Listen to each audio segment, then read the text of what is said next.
The Rigger Repair Module is designed to manage complex rental equipment repairs. This module helps service, operations, and fleet managers meet industrial best practices and recommendations from manufacturers. Users can see which rental unit needs repair right now. Also, they can see required parts and schedule repairs to optimize cost and meet client requests. We see that many organizations still use Excel spreadsheets and whiteboards to track repairs. This routine task is complex and time-consuming, especially for a big and diverse rental fleet.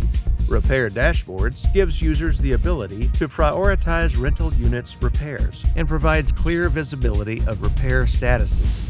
The Unit Technical Report instantly shows full details of maintenance, repairs, and inspections history.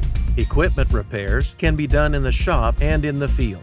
We offer the Rigger mobile oilfield application for fast and accurate data collection in the field. Field technicians only need to enter labor time and parts list. When the repair is done, the service manager simply approves it. After that, the accountant can invoice billable repairs.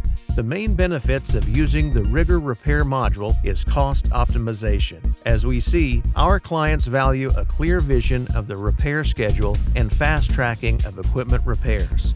To see the Repair Module in action, book a demo today.